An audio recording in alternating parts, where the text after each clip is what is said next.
हाँ भाई, are you ready? Yes, sir. Good evening. Good afternoon, sir. Good afternoon. Good afternoon. Good afternoon. हो गया। हाँ, जरा आफ्टरनून हो गया। जरा ये बताइए, ये ड्यू डिलिजेंस क्या होता है और ड्यू प्रोसेस ऑफ लॉ क्या होता है? Yes, sir. So due process of law has been Indian constitution में रेट डाउन किया गया था मेनका गांधी केस लॉ में, जिसमें बताया गया कि लॉ जो है वो जस्ट, रीजनेबल और फेयर हो। और और सर ड्यू डिलिजेंस का जो मतलब, एडहेरेंस टू लीगल प्रिंसिपल्स नहीं होगा?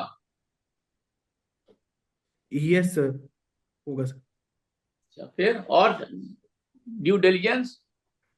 सर ड्यू डिलिजेंस मैं श्योर नहीं हूँ, अगर आप परमिट करेंगे तो मैं अटेम्प्ट करूंगा सर। क्या करेंगे?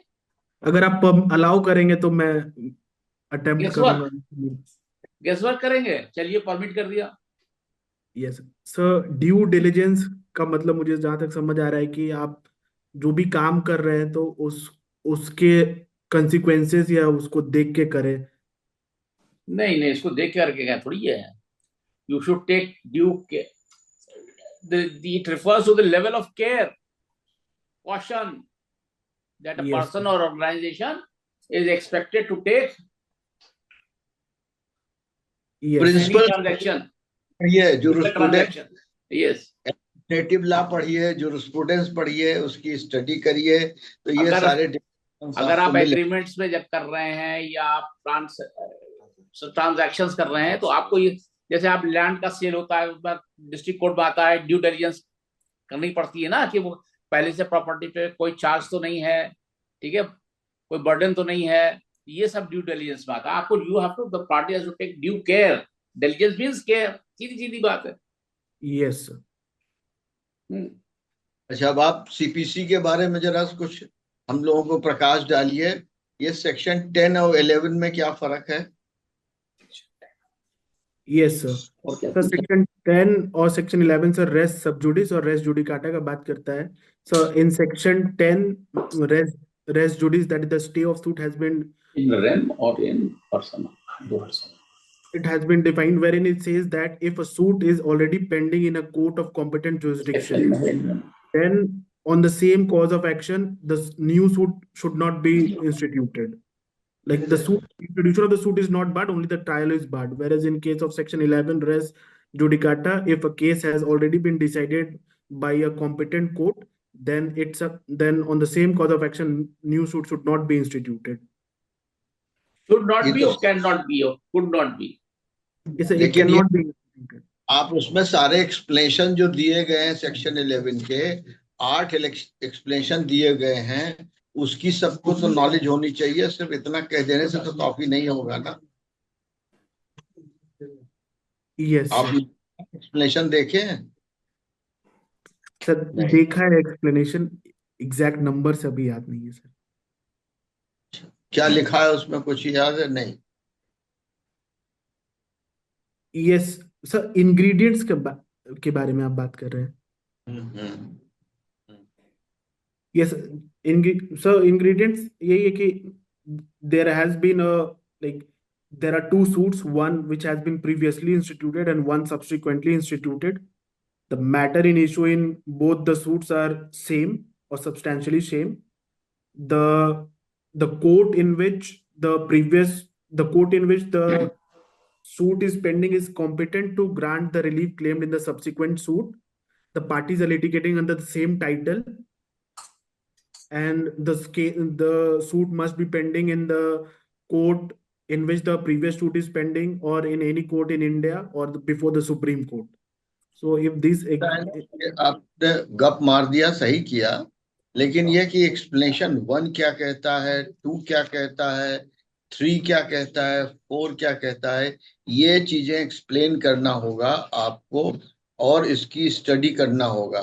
इसमें एक एक एक्सप्लेनेशन में हर चीजें डिफरेंट दी हुई है कि क्या हो सकता है प्रीवियस सूट, क्या हो सकता है, किस तरह से हो सकता है।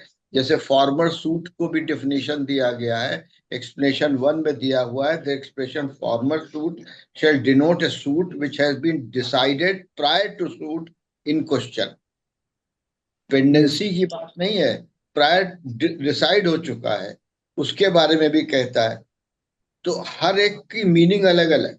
एक्सप्लेनेशन 2 कहता है for the purposes of this section the competence of a court shall be determined irrespective of any provision.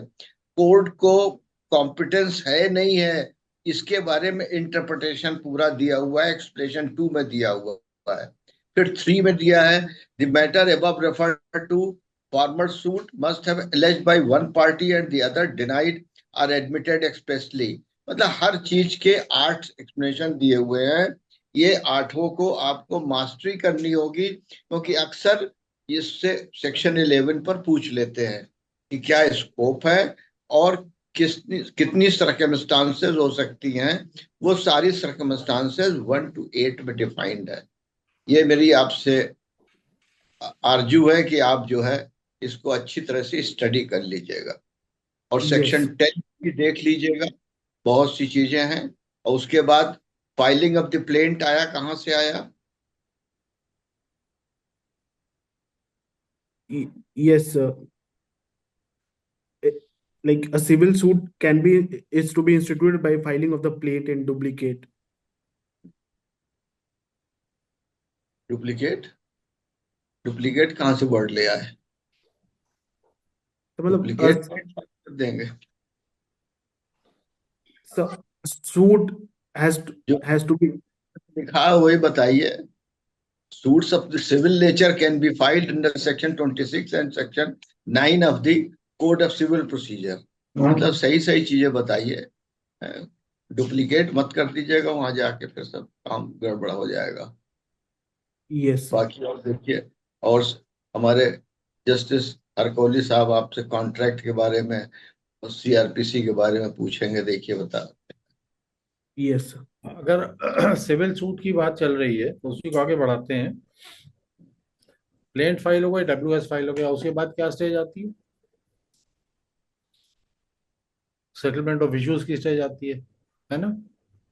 उस स्टेज पे एज ए जज आप बैठे कोर्ट में, तो आपके पास क्या क्या अधिकार है, आप क्या क्या कर सकते हैं और क्या क्या करना चाहिए आपको।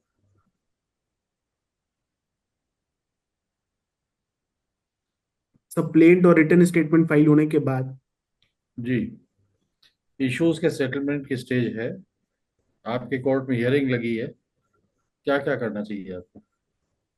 yes, sir.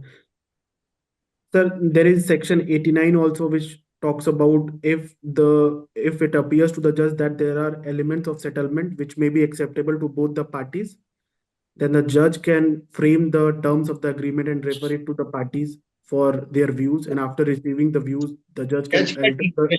हो क्या? हमसे आपके हमारे ब्रदर पूछ रहे हैं कि आपके क्या राइट्स हैं, उसके बाद डब्ल्यूएस के बाद आपके क्या क्या, कोर्ट आप क्या करेंगे? वो तो जज का राइट हो गया, 89 में रेफर करे ना करे, Yes, जो sir. भी। आपके राइट्स क्या क्या हैं, आप किस तरह से इन्वोक करेंगे अपने आप को, राइट को? Sorry, sir, I'm not able to recall it right. चलिए बहरहाल, you attempted to answer the questions very well, और थोड़ा सा और ब्रश अप कर लीजिए तो you can perform very well in the interview. I think that should be enough. Thank you. Thank you, sir. Thank you, sir. Yes, thank you कर दिया जाए क्या? हाँ ठीक है, लॉग आउट करिए mister Prasoon. Thank you, sir. हाँ, thank you. आ जाए, नेक्स्ट आ जाए। दो और बचे, लॉग आउट करिए। कॉल करिए, 2 बचे। दो बचे, निपटा दिए, 10 मिनट में छुट्टी पाए।